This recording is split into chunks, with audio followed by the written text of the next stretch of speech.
Hello, everyone. Welcome to the show. My name is Ray, and I'm with me, as always, my co-host Dee. How you doing, Dee? After this show, I'm doing fantastic. Oh, you watched the replay, didn't you? I did. I figured because you were kind of messaging back and forth. But real quick before we get into as far as the recap show for Forbidden Door, I do want to go over as far as the new name we had. Previously, we were called the Worst Show. That was more of a sausage type thing. You know, shout out to Def for saying he'd like that name. So I guess it's a Sausage Fest brother. So that's we had to mix it up. But we did come up with a new name. The new name will be the 3DXL. As far as podcasts. Going as far as a little detail, me during the time of transition, I do have a new job, but before I was doing DoorDash. D, of course, was the triple D, so we are 3D XL. The XL for D likes to work on XL program software. I'm a big motherfucker. That's on the XL's included. So anyway, but that's going on. So going into the DoorDash thing, I was doing DoorDash on Sunday. I did miss the 0 hour, but D, you did watch the 0 hour. Yeah, I Okay, definitely I did. believe you have some notes, but if you don't mind sharing the story, what happened, because I don't know what happened. Oh, first it started off with Athena versus Billy Starks, and we talked about how young Billy Starks was. This was actually her first pay-per-view out of high school, Yeah. and they actually had a really good match.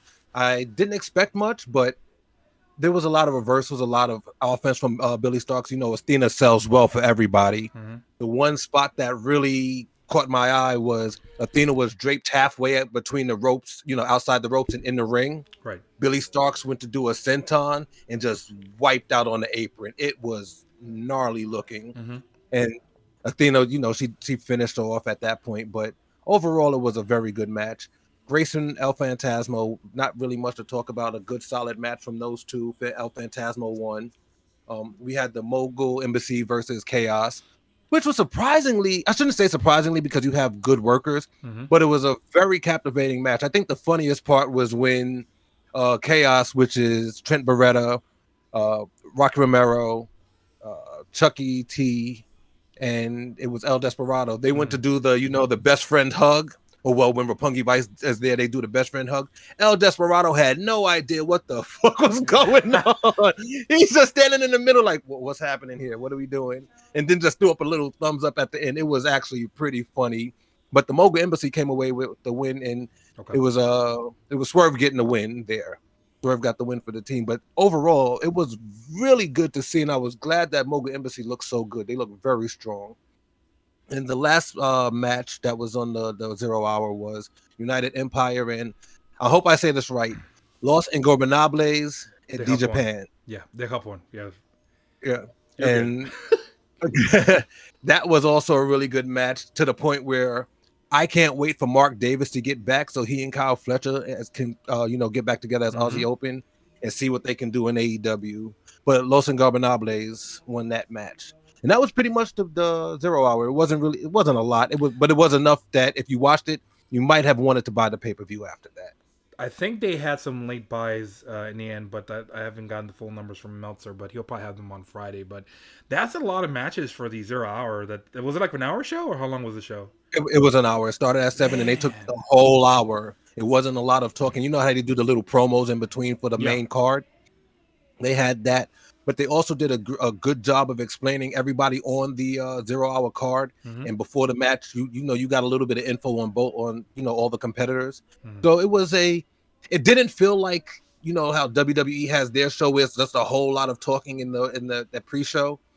This was actually felt like it was a good show Mm-hmm. to bring you in to buy the show. You know, Yeah, it overall, worked. there was a lot of hype going into this pay per view, and I was very much my expectations were very high for this pay per view, and we discussed this before with the Double or Nothing. I was kind of meh. You were kind of looking forward to it, but then I said I was kind of like whatever on it. For Bindor, I thought it was going to be a lot more to live as far as hype to live up to, and boy, did it definitely live up to some of the hype, especially some of the matches. But we'll get into that some of them, but. Okay, but I guess we'll go as far. I'll try to remember off the top of my head as far as short refreshments I've saw it. Sunday, I was kind of sauce at the end. D will probably try to cover me for at the end as far as the Danielson and Okada matches. I don't remember them too well, but moving on as far as the first match we had MJF, the AEW World Champion, going against Hiroshi Tanahashi. Um, I believe MJF was the favorite going into this match. We both had MJF winning, I believe. Overall, I mean, I have a couple sides of this match. This match wasn't. It was okay. It was kind of sloppy, but I think it was more of Tanahashi. I do believe Tanahashi is actually hurt because he looks slow. He looks old. The age might be catching up to him. But overall, it was MJF tried to work it as best as he could. He did try to carry the match as best as he could. He did get the pin. MJF did pin Tanahashi. So at this moment, MJF pretty much was the victor. He is still the champion. This was not the match to take the title off of him. But any thoughts on this match? Yeah, like you said, Tanahashi is definitely losing a step, and I know we can say he may be hurt, but regardless, he still looks like he's losing a step because he didn't look great last year either. And speaking of that, this is the second time in a row. There's been two Forbidden Doors. Mm-hmm. This is his second title match. Yeah. Why is Tanahashi the one who keeps getting a shot at the AEW championship? I don't understand. I understand that he is a good wrestler, but I don't understand why he's the one who's basically representing New Japan to go against AEW. Maybe because he can take the loss and nobody will really bat an eye or care, but I don't know why he keeps getting that, that kind of shot. And also, when is MJF gonna win a match clean? I mean, because he had to use the diamond ring again. And I mean, I understand he's a shit heel, but you want him to look a little bit strong, don't you? It's just I don't know why every time he wins, it's kind of like Roman at a point. Every match that Roman was in, he was the Usos and Solo were helping him. It's been forever since he's won a match on his own. Kind of MJF is kind of the same way. Can we have a little credibility with him being able to win? That's kind of just where I am with this. To me, there's not much to say about this match because it was kind of a foregone conclusion going in. We knew what it was going to be. So I think you're right. I agree with you. I believe that Tanahashi was the guy that New Japan was willing to let him, as far as take the loss, and of course MJF there was no way he was going to lose his match. But yeah, I agree. I think he needs to kind of get like a clean win sometime soon, and I think that might be a shocker. Maybe he'll get a clean win on Adam Cole. That'd be interesting. But right now they're kind of being buddy right now. The friendship, I'm doing air quotes, is kind of continuing on Dynamite, and you'll see that. I think when Ron Strong was talking to Adam Cole, and then MJF kind of just acted. They're kind of doing the Sammy and MJF angle again with Adam Cole, but Adam Cole is saying that he's playing MJF, but I think MJF is kind of playing Adam Cole as well. But they got to do something from now until All Out, so I think that's when the match will probably take place. But so far, it was the first match of the night. The second match we do, as far as going in, had CM Punk against Kojima. This match was actually better than the MJF match, in my opinion. It really was. CM Punk was very well. He played the heel role very well, especially in Canada. As far as Canada, and from what I heard, Canada pretty much cheered for the majority of the time Kojima. It was kind of like 80-20 for Kojima, because there was definitely some CM Punk fans in there. But there was. And you could tell, like, when he's getting CM Punk chants, Canadian fans were booing that. But CM Punk was great in this. He's an excellent heel in my opinion, and he kind of looks the part as a heel. But he was definitely trolling as far as Kojima here, especially with the lariat as far as call out. And that's looking right into the camera as he did it. Exactly. I don't know who he said or who was the shout out for. I don't know. Did you catch that part? Yeah, I didn't know. I didn't. I was going to ask you the same question. I have no idea, but it might have been Homicide. I think that was a video with him and Samoa Joe back when they were in ROH, like almost 20 years ago. There was a match from 20 years ago, I think. But that's essentially what it was. But Punk, at the end, pretty much did show some respect to Kojima. He does win the match with the GTS. But solid match. Kojima was okay. I don't know much about him, but it was pretty good. I did like, as far as some of the heel tendencies that CM Punk had. Good match overall. Any thoughts on this match? Yeah, I agree. It was a good match, and even in my notes I have, maybe it should have been the opener. Like, I think that match was good enough to get the crowd going, because I don't think that MJF and Tanahashi really got the crowd going. No, you know what I mean? Yeah. I mean, where else would you put Maxwell, Jacob Friedman, and Tanahashi on the card if it's not first? But still, this match was much better than I thought it was going to be. I didn't know much about Kojima going in. Kind of looked at a couple of his matches to get a little bit caught up, but he was impressive.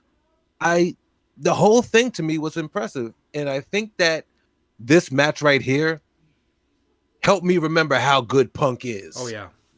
Whether it's in the ring, like he said, in the ring, on the mic, he had the crowd in the palm of his hand and he was playing them like a fiddle. It was Oh yeah. masterful. And that reinvigorated me to want to watch CM Punk. You know, like I Yeah. was kind of outside of, you know, what was happening with the Bucks. I really didn't, you know, I don't care about that. I just wasn't into. I told you I wasn't. I was excited when he came back, but I wasn't really into his run or really cared. Seeing this match made me say, okay, I want to see Punk some more. Oh yeah. Well, I mean, he You said he was know, in the pro and it, wrestling business for sure. So. yes, and the crowd was great for it. I mean, Oh yeah. the fact that you could hear CM Punk chants audibly meant that he had a very loud fan base there. And I mean, the crowd booing him just added to it. I Oh love yeah. when he came out and they were booing him and he kind of puts his ear to the crowd like, I can't hear you, a little bit louder. Come on. It was really good. Punk is a great showman. I will say that.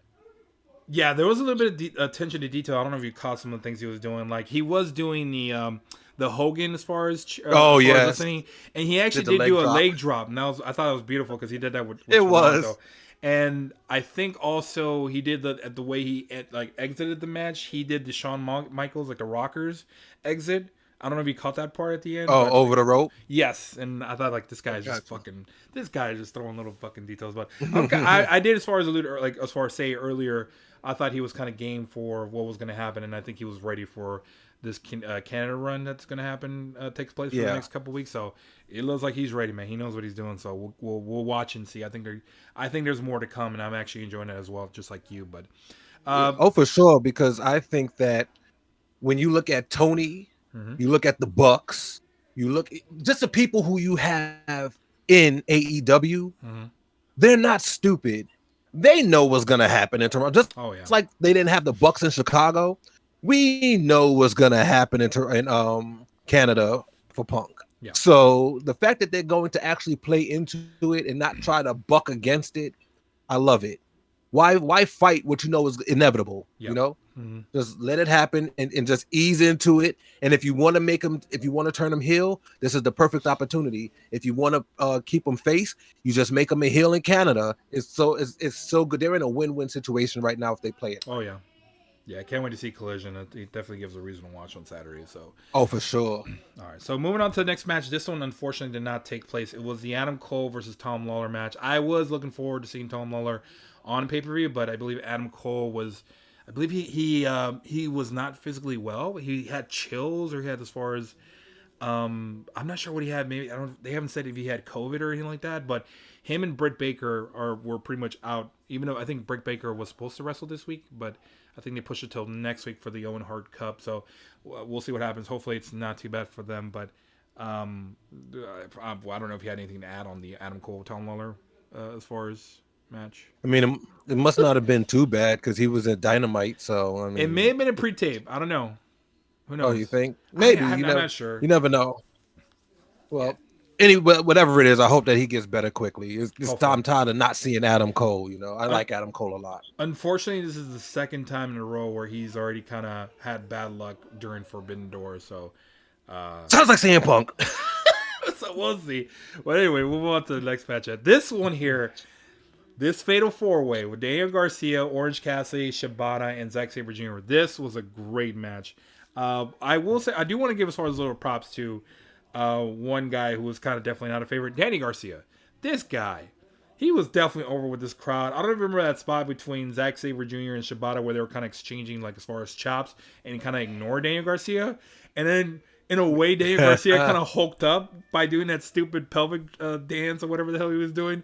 But I mean, great match overall. I enjoyed it. Shibata's awesome. Zack Sabre Jr. is awesome. He Yes. was not selling or giving anything to Orange Cassidy. He kind of didn't respect him at all. But overall, Orange Cassidy did win. I Yep. believe he stole the pin from Shibata's penalty kick after he pushed him out and got the pin over Dan Garcia. And I think we both agreed that Garcia might eat the pin there. But the only thing I will add on to this before I'll let you as far as talk, it looked like it seems that there's unfinished business here because at the end, Zack Sabre Jr. was pretty much talking shit to Orange Cassidy, and it feels like they're gonna, as far as collide at All In Wembley. I don't know if they're gonna throw in Shibata in there, but I definitely want to see Zack Sabre Jr. against Orange Cassidy. That might be the one where he drops the belt. But any thoughts on this match? I mean, what can you not say about this match? It had a little bit of everything, and it was good from the beginning. High energy. The opening spot where they were all exchanging hits and they grabbed they grabbed Orange Cassidy's leg and was just throwing it around. Mm-hmm. I thought that was great. I thought when Shibata and Zack Sabre Jr. when you say you didn't remember it like that. Oh, I remember that one. Because they're sitting there punching each other, and Daniel Garcia's like, pay attention to me. And they're each taking turns just punching him towards the ring, towards the ropes. He comes back. They start, every time one of them punches him, he starts doing his little dance and shit. Then the other one punches him. He does his dance. They both punch him, knock him to the ropes. He comes off with the clothesline. He stole the show. Yes, he did. Daniel Garcia stole the show, and I am here for it. I can't wait till he does his turn, and he's like, I am a professional wrestler, and he goes on with it. When you look at the spot after that, when they did the suplex spot, and everybody was just getting in and suplexing each other, it was just so much high energy. Then throughout the match, you see Zack Sabre Jr. and you see Shibata just having this little mini feud where it's like, are they going to be battling sooner or later in New Japan again?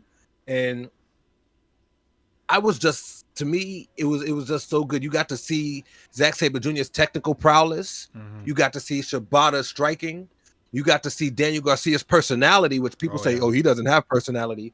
We got to see it today.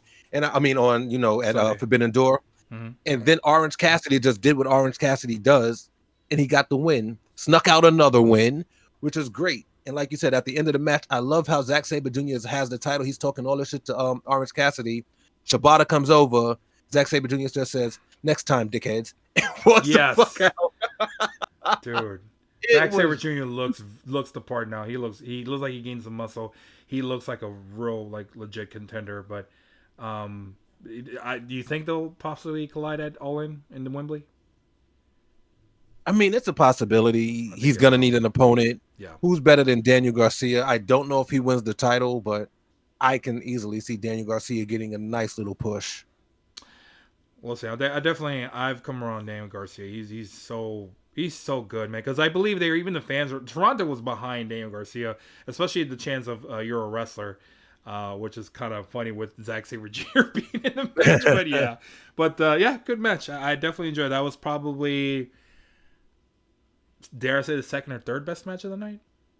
Yeah, I have great match. In my match, I'm just like great match in my notes because that one was just that set that I want to. How the other matches you would think that the opening match would set the tone.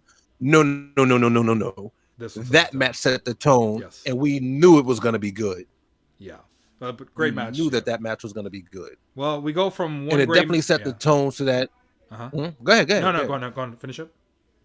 I was going to say it definitely set the tone because you knew that the next match following that you were going to need a come down, and I think that they did a good job of pacing the matches that the way that they set it up. Yes, there was a very good pacing, and it was very good.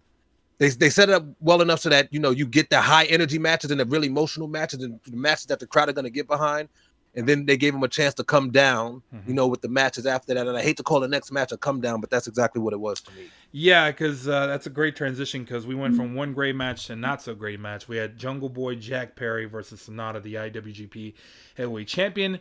This was going into the match. I think. We both had Sonata winning. We didn't care. I didn't care so much for this match. But Jack was such a weak challenger. But I think they try to kill two birds with one stone here.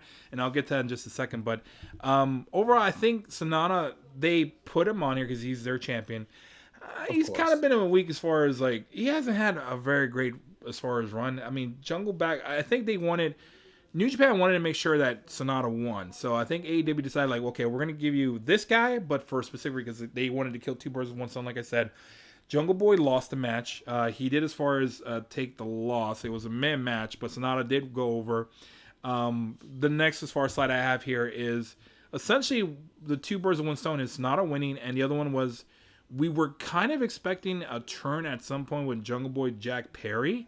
Because at this time I have Hook with raising Jungle Boy's arm, him holding the FTW title. Um, Hook was in Jungle Boy's corner. He didn't play much of a factor. We speculate, like I said, on Jack's turn, and he turned. Jack Perry turned pretty much on Hook by just clotheslining him on the front. I mean, he hit him pretty damn hard. Taz lost his shit on commentary, but he was. I'm actually kind of surprised, surprisingly, that he turned him this quickly, because usually AEW likes to, as far as take their time with their angles, but they, like I said, killed two birds with one stone here, surprisingly on this show. But any thoughts on this match and the turn? I mean, it was a match, I guess. I get what they were doing where Sonata was like, this guy's not in my league. Why is he challenging me? But it's like, bro, you had an open challenge. Anybody can answer it. I don't think that Jungle Boy should have been the one to answer it, but he did. So, I mean, that was what the match was, I guess. Mm-hmm. And Jungle Boy showing that he deserves to be there, and he's just not, he's unlucky when it comes to these world title matches. Yeah. But overall, the crowd wasn't into it. I wasn't into it. I wasn't interested in the match. And I didn't understand why they chose to, like, it didn't make sense that he just turned on Hook. It just like it was it was for no reason. Hook didn't do anything to you. I'm not mad at you for turning on Hook. I just don't understand why you chose him to turn on. What did he do? You it's not a recognized title. So if you do get his title, who really cares? So why it just didn't seem like there was a reason. And then I understand you said he looks like he hit him kind of hard with that clothesline. Yeah. Oh yeah. We've watched Hook no sell a bunch of stuff. And you're gonna tell me that a simple clothesline, a simple just what is it, a close arm clothesline that keeps him down for as long as it did? We watched him no sell clotheslines, throws, flips, impact moves, just completely no sell him and get up and act like he's like it was nothing, but he stays down that long from a clothesline from Jungle Boy. Well, I mean, just to let you know, as far as what I have, I do have a slide here where it's showing that Hook is holding the back of his head. So I don't know if they're trying to sell that he hit him so hard that his head bounced off the floor or whatever, but I don't know. That's what I have as far as a photo, but I mean, you're right. Really, I've seen him. I know. Don't justify. Do not justify that. Do not justify stupidity, bro. I've seen no, him. we're not gonna justify stupidity. No. I'm agreeing with you. Like I've seen him as far as suplex QT Marshall, and he hit his fucking head and back pretty damn hard on the ramp. I don't know if you remember that, but dude, that sounded horrible when he did it to QT. But here, yeah, good point. I mean, the turn we were kind of expecting. It was weak. It was kind of weak, I guess, but. If you thought this decent was match though, yeah, it was. I guess, but decent match. It wasn't bad. Like it wasn't Jungle Boy standards of match. Like it's not something that you would. He was better in the Four Pillars match. Yeah, this match, in my opinion, I don't think that Jungle Boy thrives in a slower pace matches.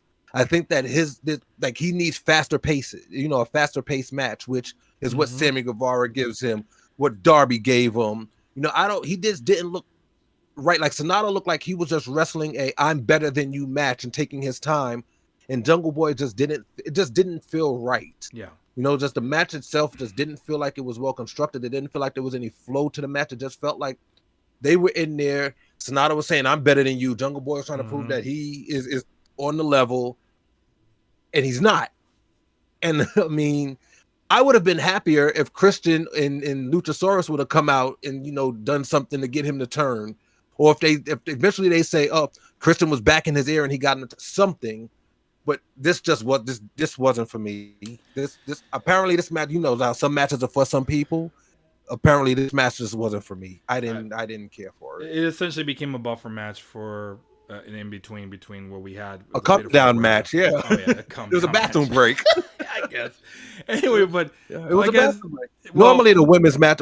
Look, let's be real. Normally a women's match takes that place right there, and it's one of those women's matches where they put it there because it's like, okay, look, you guys can go to the bathroom, go to the concession stand because you're gonna want to be back in your seat for the next match. Yeah, that's kind of what that match felt like. I'm sorry to call it that. No. I agree. This is probably one of the least interesting matches on the card, but But going from that to the next match we had here was the as far as 10-man tag. We had the Blackpool Combat Club, which Shota Umino, as far as Takeshita versus the Elite, Eddie Kingston and Before you Ishii. get into your review, can I just say something? Sure, go for it. Takeshita coming out looked like a star. He looked like a star coming out of that with the leather jacket and everything.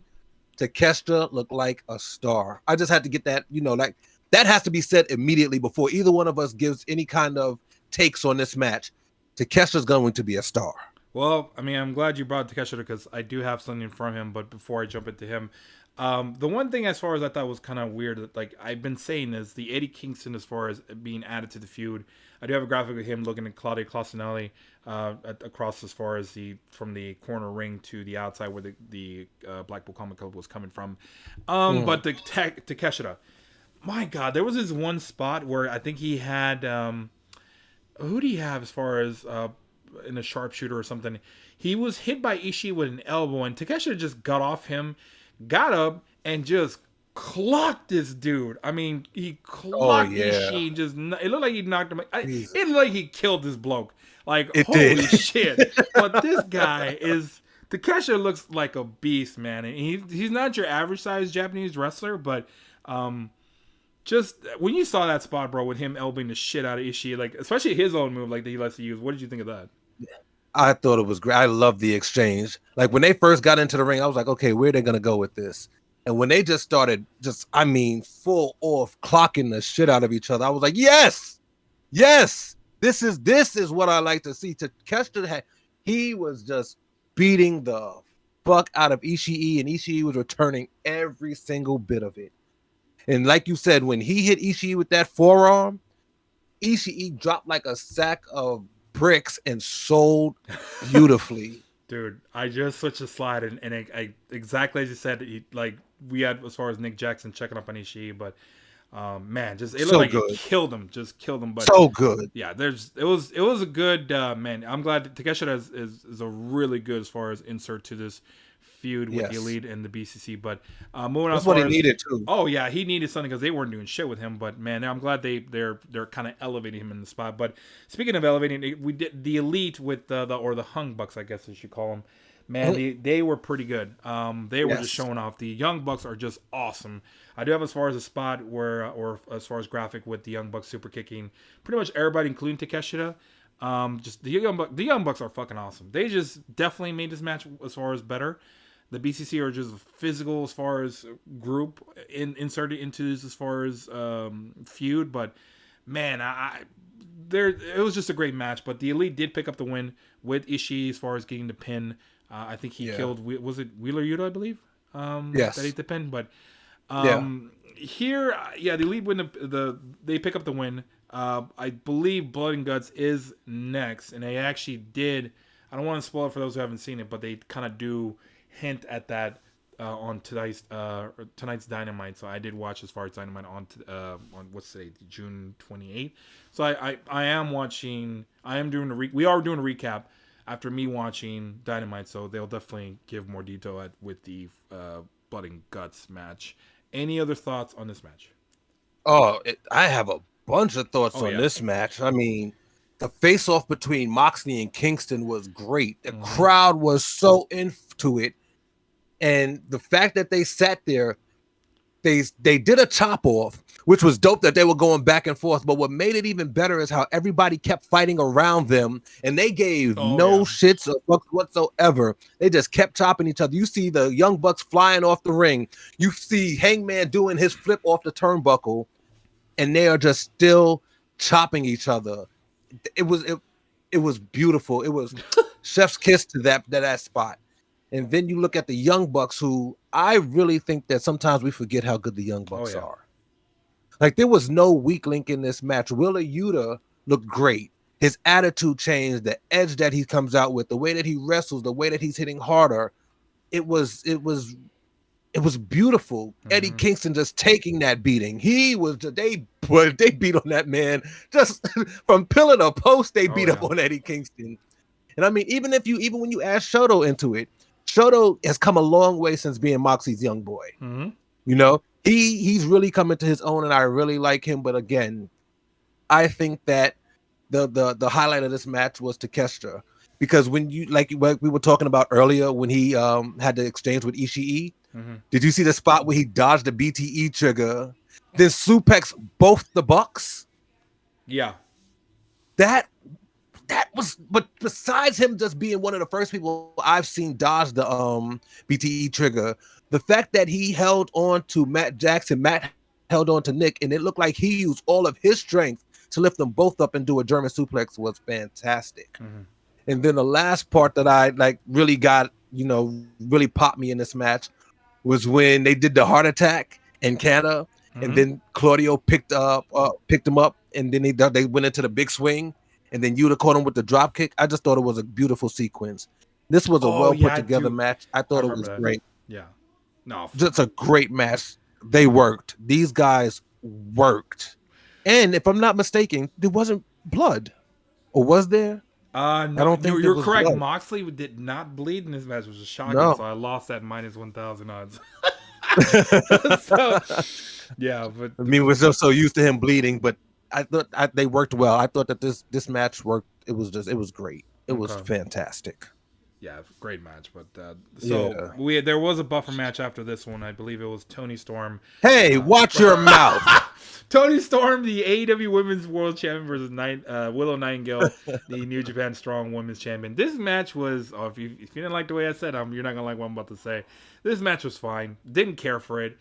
It was physical. I think Willow probably, bloodied up Tony Storm a little bit.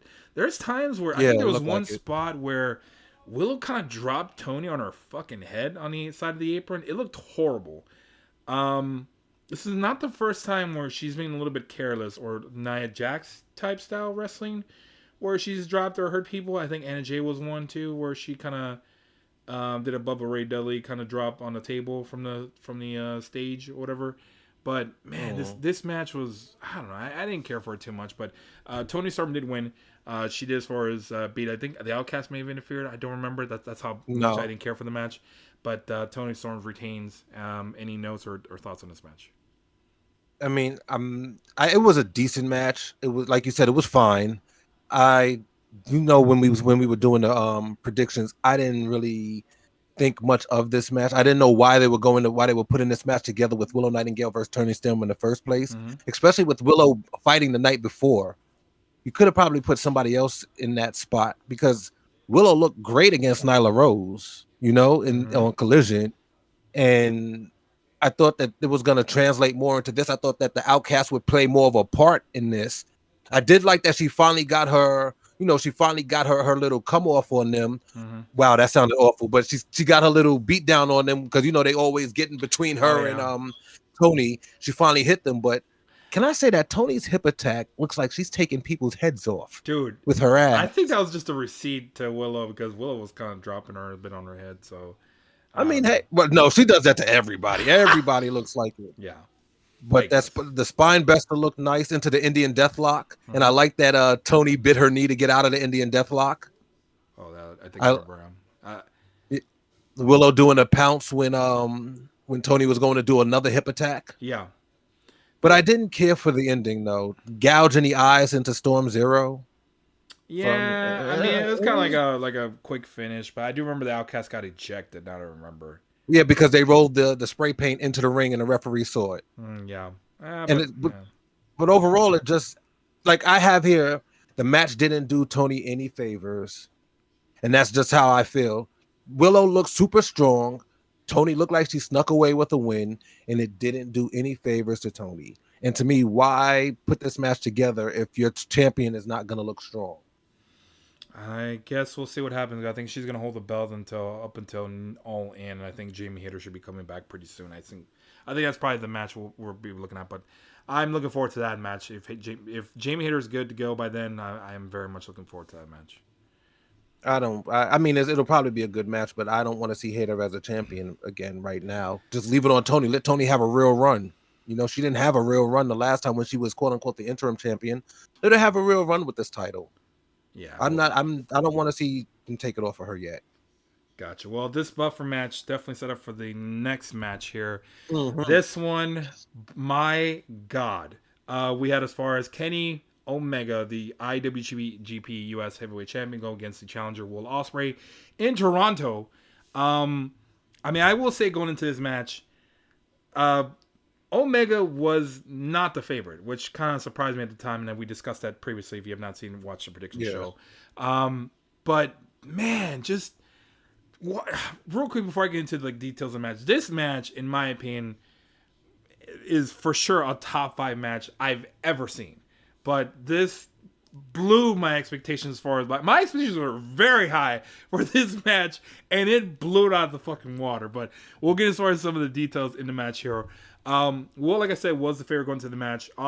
Essentially, there was some spots here. There was one insane spot. I know you had some notes on this one where Kenny was hanging off the ropes, and just Ospreay does this fucking mid flip, like 360 flip in the air. That just looks insane. I think you had the word for it, but shooting star press. Like, dude, just this guy is just unbelievable, freaking nature. But he pretty much dominated Omega, and I have a different angle from that shooting star press when he hit him. He dominated him for the first part of the match. He was disrespecting Canada. Man, Canada, he had a lot of heat in this match. Holy shit. Boy, did he. I do have as far as as far as a couple highlights of spots, he was holding the Canadian flag, kind of sticking it up his nose a little bit. He was trying to hold it in there, kind of like to a callback to Shawn Michaels. But when you were seeing this guy just play this crowd, bro, how are you feeling going into this match?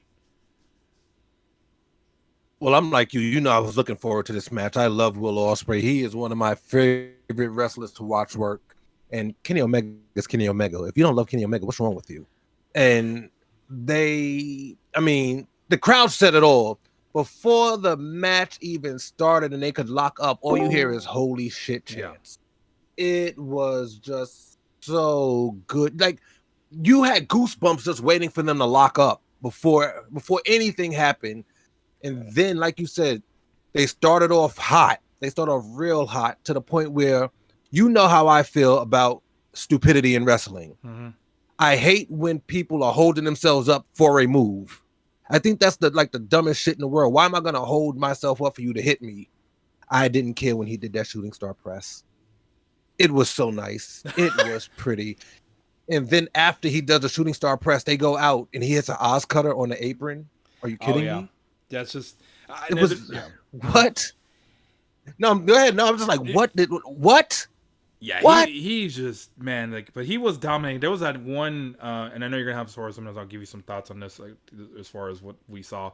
He brutalized Kenny. There was this one spot on the announce table where he just kept slamming his fucking head on the downside, bro. And Omega ate that fucking table. Holy shit! And I have a graphic of him, Ospreay just throwing his head into the announce table, and Omega kind of just selling it too. My God, the sell job on this dude was unbelievable. I believe Omega got busted up here on this spot.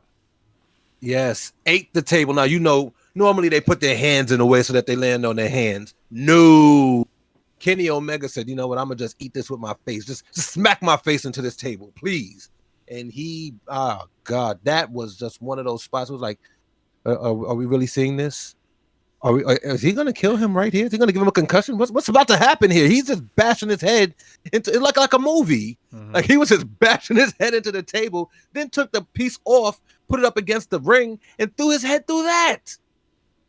Yeah. And then one of my best moments of this match, it made me cringe when he got back in the ring right after that spot, and he licks Kenny Omega's blood off of his arm. And the crowd just starts chanting, "You sick fuck!" Like, what were we watching, bro? What were we watching?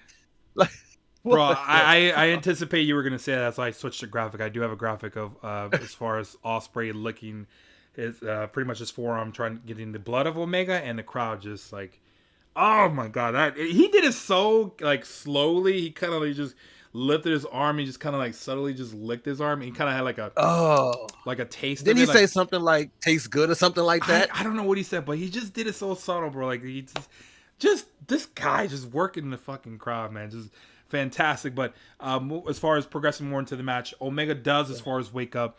He does as far as having one spot. I do have the graphic with Omega DDTing Ospreay on the steel steps. That spot was gnarly. Brutal. That was gnarly.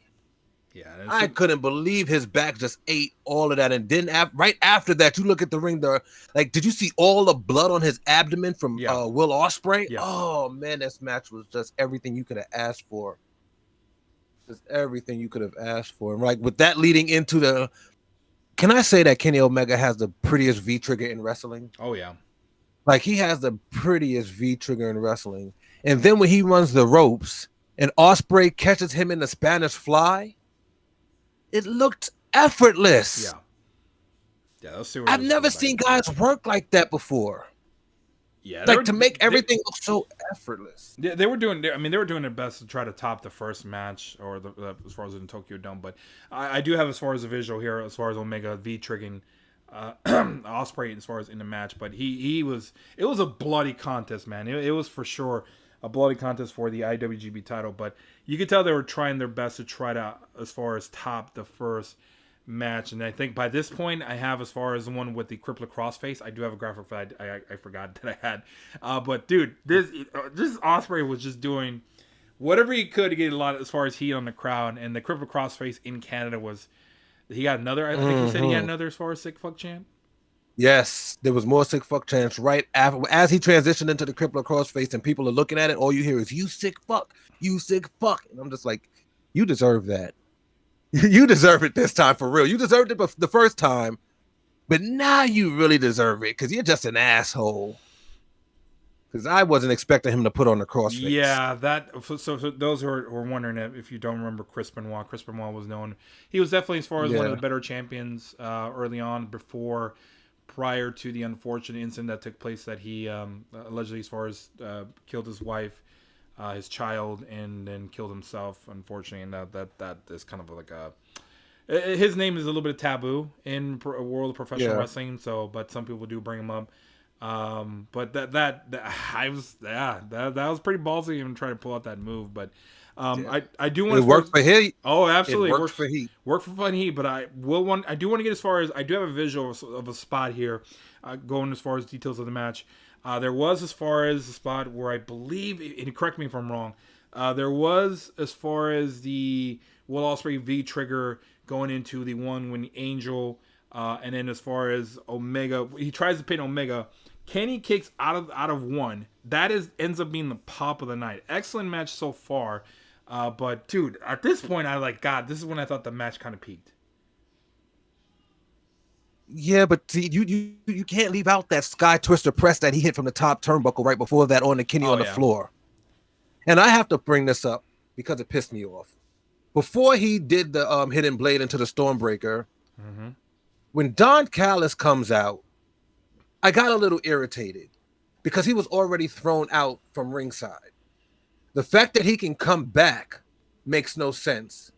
And then the fact that they said something, oh, he's going to get a fine.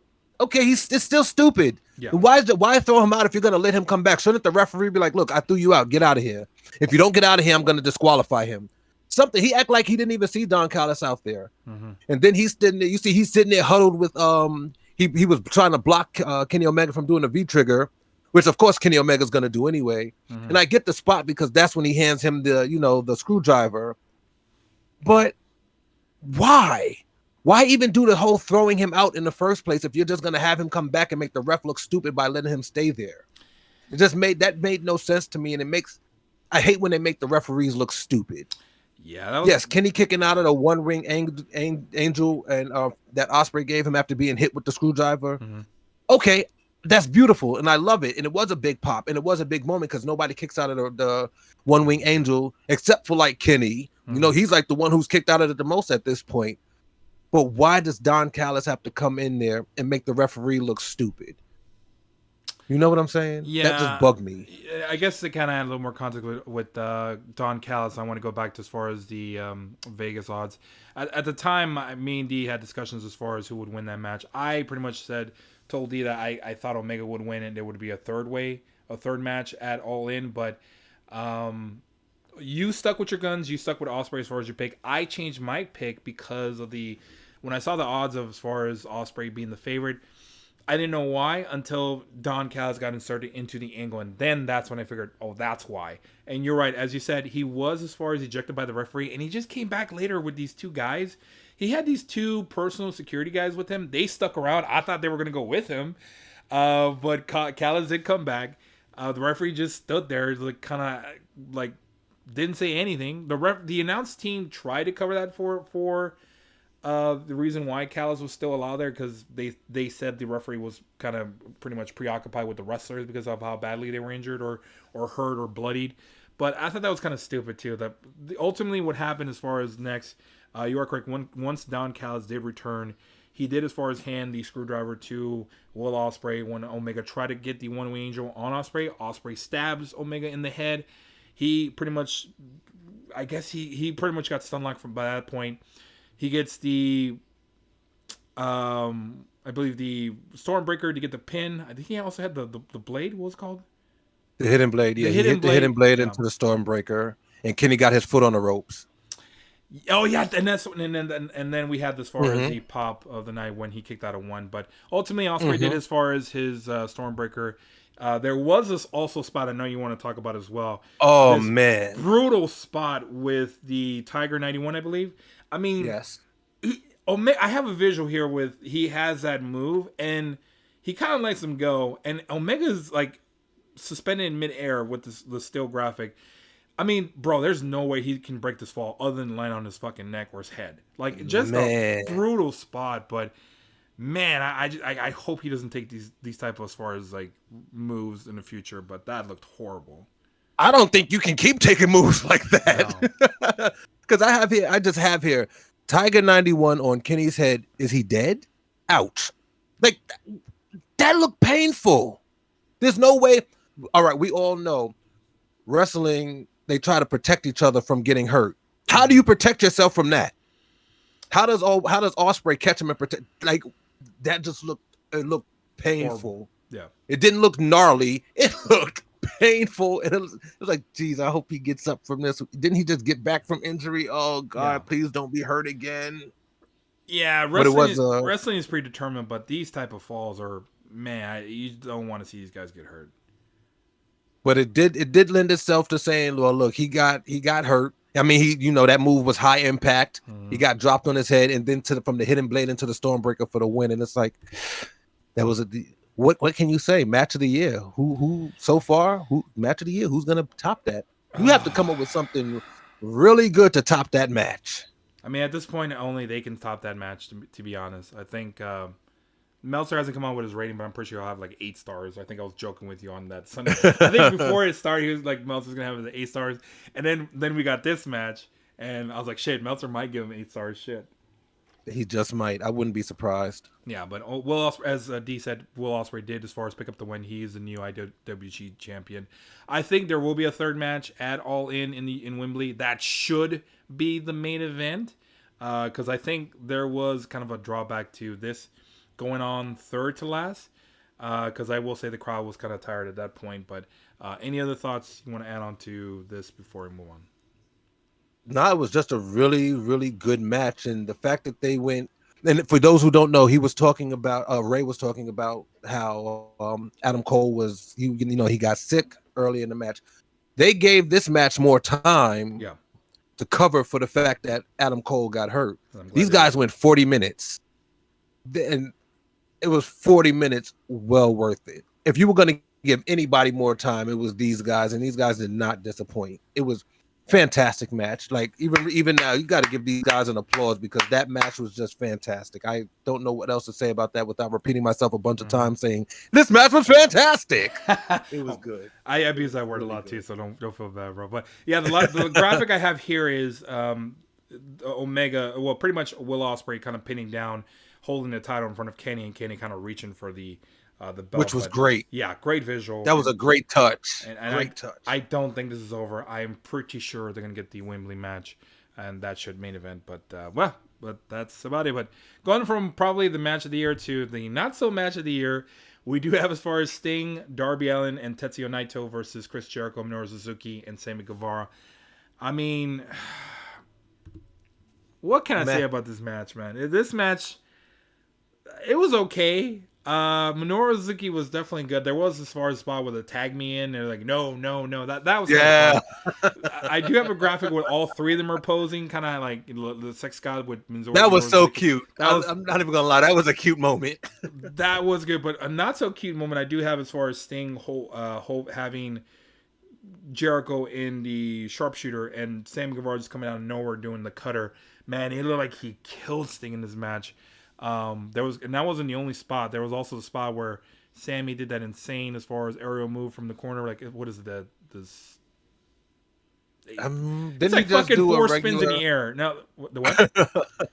No, I was gonna say what that wasn't a shooting star press. That wasn't it like a 450? Something, man. But Sting was supposed to move out the way, and he didn't. Unfortunately, I think and that's another one that's kind of like age has caught up to him, and I think it might be time for him Yeah. to. Oh yeah. And Man is 64 years old. I'm surprised he's as good as he is. I mean, I was surprised he actually made it to Dynamite's match, and there was an even worse spot there. And for those who haven't seen it, I'll let you watch it in horror. But overall, that match was, I don't know, man. I didn't. Well, I guess I'll get it. It was a sloppy match, and I was kind of thinking, is AEW trying to kill Sting? Is essentially my mindset now, and I think they are. But Sting, Darby, and Naito win. Naito does get the pin. Match was whatever. But any last thoughts before we move on to the main event? Yeah, my thought on this is Darby just throws his body into anybody and everybody he can. He does it better than Jeff, but still he does a lot more wrestling moves. But like if you watched Minoru Suzuki was on the outside, Sting hit him, Darby Allin he ran to the ropes and went to do a dive. And I mean he just literally just threw his body at him. And what was weird also is he went to go and do the same thing to Jericho. Jericho caught him with a Judas effect, and we never saw Darby Oh Allin again. yeah, that's right. That was a good spot too, man. Like It was, yeah, but it was just weird that Darby Allin just never recovered. Sting, it was basically a 2-on-3 after that point. yeah, So, and it was an awkward ending. It was a weird match. yeah, Nice, short and to the point though. yeah. It was essentially kind of weirdly enough, it was kind of a buffer match, and I just like it was whatever. Especially with having Sting and Jericho in this match, it's kind of weird to call it as far as a buffer match, especially when Naito included in Suzuki. But it was okay, I guess. It was whatever. Didn't care for it too much, but my concern here is just I really hope they take better care of Sting. Like, please, for the love of God.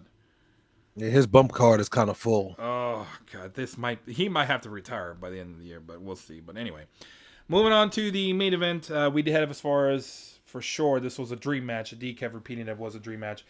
At first, it was definitely as far as one of the match I was looking forward to. I thought at the time, this was the correct match to main event Forbidden Door. The main event, as far as going into it, I do want to say a couple of notes. Bryan Danielson came out to the Final Countdown theme song that Tony Khan bought for one night only. Apparently, he paid about six figures for the cost of the song, which is like Damn. almost a salary of a wrestler. He's what he said, but just insane. It was just a one night only, but he was only going to be able to use it one night anyway because we'll get to the point as far as what happened at the end. But starting off with the match. Okada was the favorite going into the match. I had Okada as far as picked as the winner. D kind of threw a bit of a Hail Mary here, like going with the underdog, Bryan I Danielson. went But with my he heart. went with his heart, and I think Vegas probably should call D from now on as far as who he thinks should win. So, but getting into the match, I think Bryan was D's pick, like I said. Bryan Danielson was so great in this match. This match was better than what I remember because I think at this point I was pretty drunk after the Ospreay and Omega match. I don't remember much, but D did watch as far as a rematch of it. But Bryan Danielson is so great. It was a physical ass match too, man. I will Yeah. say that, but there was just no way in hell they were going to be able to match what Kenny and Will Ospreay did. At this point, I think the crowd was pretty tired. Uh, I was kind of tired. It was kind of getting late anyway on a Sunday night, especially for people who have to go back to work on a Monday. So people are kind of like, let's go, like, let's finish this. So it's kind of unfair to this match. I think it was better than it actually was, and I have to watch it fully. I did watch a little bit, half of it, and it was pretty good. The spot I do want to talk about here, because I do want to get into it as far as Okada. I'm saying as far as Bryan Danielson did hurt himself in this match. There was a spot where Okada did do as far as an elbow drop. We watched it again, me and D, and we actually, as far as found out when it was 10 minutes prior to the match ending. Okada landed on Bryan Danielson's right arm, I believe, and that's where he fractured. And I think he went into a convulsing angle. And I think he had some notes as far as what you want to add on to that. Yeah. First, I want to say before we get any further, I just want to give a big shout out to Bryce Remsburg because this is a big match to ref, and I like him a lot. But yes, going into that, from what I understand, he did the convulsing in order to tell the doctor and the referee exactly what had happened to his arm, which was brilliant on the spot. Because there's no way he wasn't going to stop the match. So he was just letting them know so that they could let Okada know and everybody know, well, look, I think I fractured my forearm. We can't do everything we wanted to, but I think that for what they did, you wouldn't have thought that his arm was really broken. Like, you would not have thought that his arm was really like broken. The things that he was doing, he did a rolling forearm with a fractured forearm. Let that sink in, people. He did a rolling forearm after he fractured his arm. Really? The man he is just dedicated, and how can you not like Bryan Danielson? Like, how can you not? At that time, that was crazy. At that time, I wasn't sure if he actually did hurt himself because he's done some weird cell jobs where he's done the concussion angle. He's done the part where he got his leg stuck in the ring. Remember that part with the rampway? Yeah. I wasn't sure if he was actually selling or if he actually was hurt. But we'll get to the finish here. As far as Okada does tap out to the label lock in a unique submission where Bryan Danielson had to use his leg to kind of help support him with his right arm being compromised. But just unbelievable. Bryan Danielson does pick up the win. However, it was at a cost. He initially, at the night of Forbidden Door, after in the immediate scrum, he did state that he thought he announced that his arm was fractured and he might be out for 6 to 8 weeks. However, there was an X-ray. I think Brie Bella did as far as posted on her as far as social media account. She said, not sure to be proud or chastise Bryan Danielson for wrestling for 10 more minutes.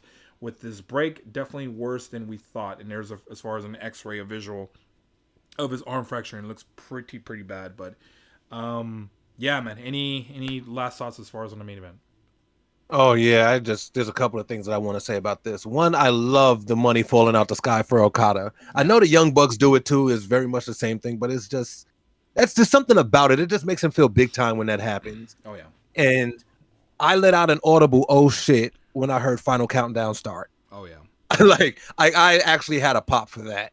I mean, this and you say that the crowd was dead, but we were getting holy shit chants before the bell even rang. And then after the bell rang, and after all the introductions and the bell rang, we were getting a "This is awesome" chant. Mm-hmm. So as much as the crowd was emotionally drained from a lot of the other matches, they still were ready for this, and I can honestly say they delivered.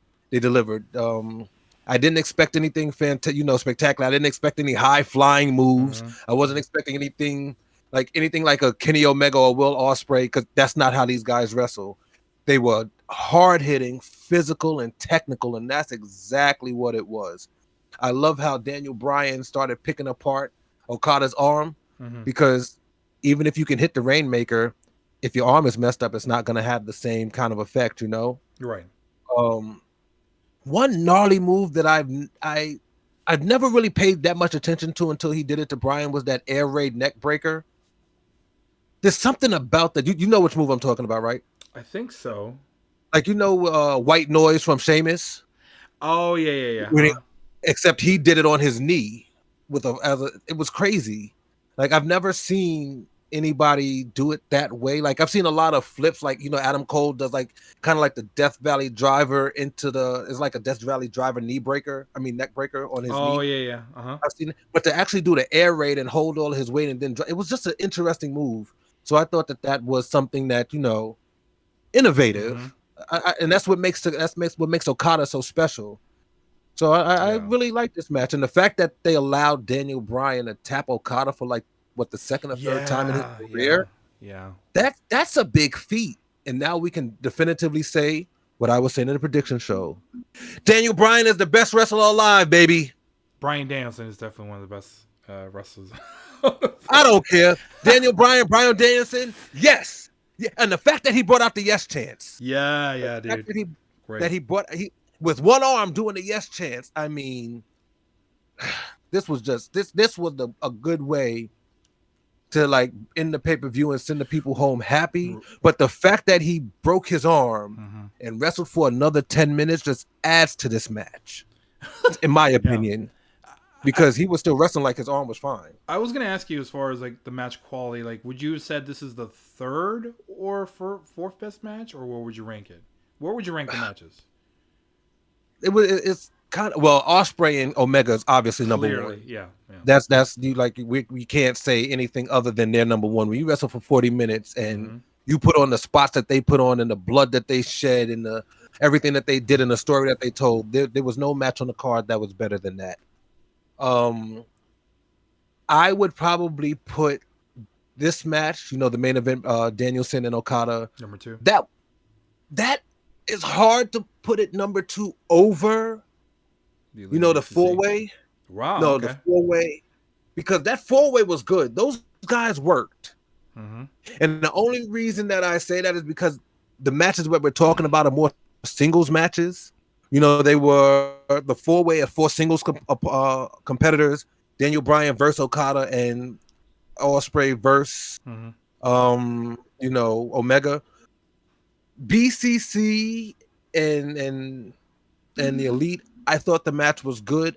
I kind of want to put them all three on the same level, but because you had 10 people working, I kind of put it a little bit lower than those, just because they didn't have to do as much to pop the crowd as Omega and Okada and the 4-way match. So, and that's just my opinion. I know other people are gonna be like, oh no. It's okay for you to have your own opinions. Yes. I can't. It's hard for me to label them because they're so good. That's like saying, who's your favorite wrestler? There's a lot of people you can put up there. If you want to say my top 10, top 5, it's hard to label when you have so many good memories from so many good wrestlers. Like, I'm going to remember these matches for a long time. I'm gonna go back and watch these matches again. This is a pay-per-view that I can see myself watching again probably in like 2 months, if I'm being honest. So I assume by then you'll probably be more interested in All In, but I mean, we'll see. doesn't mean I won't want to watch this again. I know that. If you have not seen it, go out of your way to watch that, especially that Omega and Osprey match. But I would rank it Omega Osprey 2 as the top match, Elite BCC second, but I'm biased towards the Elite. Third, I think that Fatal 4 was better than the Okada and Bryan Danielson match, but I don't remember that match too well, so I don't think I can rank that. So even with the broken arm, yeah, that's an interesting feedback. I think the finish got a little bit changed. I was shocked that Okada tapped out at the time. I think the crowd was kind of shocked too, but I was not expecting that. That's for damn sure. But that's why that's why it's so hard for me to label them. Like, to me, the BCC match was probably, if you're looking at it, probably was the second best. But Daniel Bryan broke his arm and Okada tapped. Like, those are things. He broke his arm and wrestled for 10 minutes afterwards and then tapped Okada. Yeah. That shit you're not going to see very often. True. How long has Okada been wrestling? And this is only the second or third time he's tapped. You know what I'm saying? And then when you have the fatal 4-way, it was just hard hitting, good wrestling. So this is one of those cards where, okay, we can easily, if you wanted to, try to put the rest of it in order, we can try to go through and say, hey, this is, but to put the top of the match in order, it was like you had very good and then meh. That's how it was. You had 4 very, very good matches where if somebody was to come and say, hey, yeah, I don't agree with you, I think that BCC, Takeshita and Shoto versus the Elite Kingston and Ishii was a top match, I'd be like, well, you probably, I can see that. If you wanted to say Bryan Danielson versus Okada, versus Okada was the best match, I wouldn't be mad at you saying that. If you want to say the Fatal 4-way was one of my was my favorite match, I wouldn't be mad at that either. I mean, anybody, obviously the other, but it's like if you said Sonata and JB, that should be up there at the top. I'd look at you like, huh? You can make a case for those top 4. Like, obviously, I think everyone should agree that the Osprey Omega was the top match, and then 2, 3, and 4, however you want as far as put it. I mean, I don't think anybody's gonna be mad at you or whatever. But I do want, as far as recap, as far as like the predictions, we do have as far as like an Excel sheet that Dee was able to set up for us here. So on the matches here, I did go 8 for 10 as far as in predictions. Dee kind of beat me by as far as one, mainly because he, as far as falls, as hard one with Danielson over the Okada match. So D will win this one for the Forbidden To, Door as far as to calls. be fair, to be fair, I went with my heart with Willow also. Yeah, but that one kind So, of paid so off for you though. Like you were trying to. I mean, why didn't you pick Tony? Is what I'm getting. Is what I want to know. see, because I'll try to say it as best as I can. I thought that it was stupid to have either one of those women get a pinfall here Yeah. because they're both. You have both brand new champions. It's not like they've had the title for months. They're both brand new champions. You're trying to keep them both strong. So I figured a disqualification, giving Willow the win, would have been the best way to go because the way that they did it, Willow beat the hell out of Tony, and Tony got a eye poke quick finish.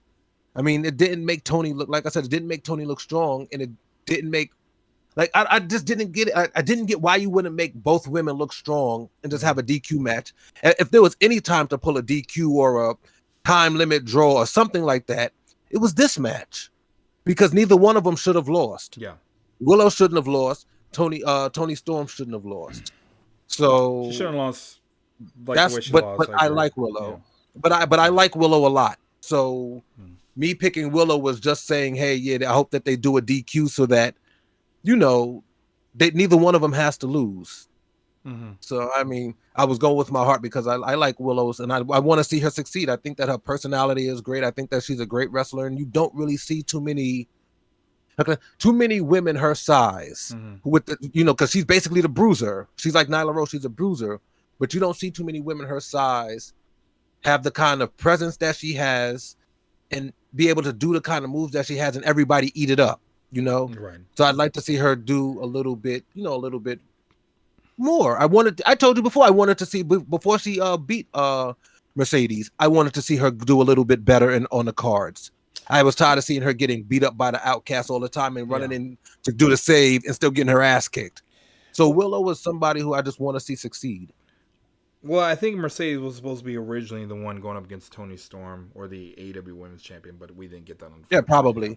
But I think this is probably going to be not the last time that we have as far as some rematches. Like I said, Will Ospreay and Omega we'll have a third way. I think we'll have Okada and Bryan Danielson probably till next year because who knows how long Bryan's going to be out. But we'll see. But overall, AEW Forbidden Door was just a really, really, really, really good show. Very solid. AEW now has some momentum going into the summer, and I'm very much looking forward to All In. I think All In may top Forbidden Door, but we shall see. But I think so too. Unless you have just a couple of weak matches like you did with Double or Nothing, but you can't do that when you're going to London for the first time. True, you just can't. Yeah, because they have All In or All Out after All In. They've already announced, which is insane. But yeah. Yes, this is gonna be rough. That's gonna be. I look forward to it. I think they have a plan. So, and I wanted to give you a little bit more credit than you're giving yourself. Remember, we did a coin flip for the BCC Elite. Oh yeah. that was a heart of the coin right there. Yeah, but I mean, I would have picked the Elite that, but I mean, it's whatever. It was kind of a toss up in my opinion, but me too. But we'll see. But I'm very much. It's the summer of wrestling it's definitely getting better. We do have like WWE as well to look forward to, but that's pretty much it. We do have as far as Money in the Bag coming up. We'll try to do a prediction show at the end of the week. My work schedule has been a little bit time constrained, but I will try my best to try to get that done. But okay, but I'll let D close the show. D, send us home. Yeah, this was a great show. If you haven't watched it yet, what are you doing?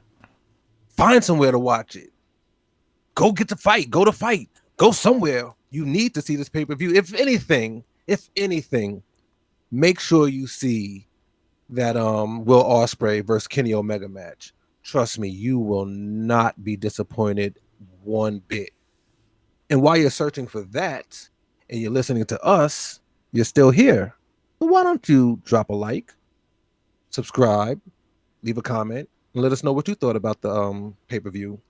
And hopefully you'll be back to hear our predictions for Money in the Bank. And I'll see you then. Good night, guys. You all have a great night. Shout out to you, Def.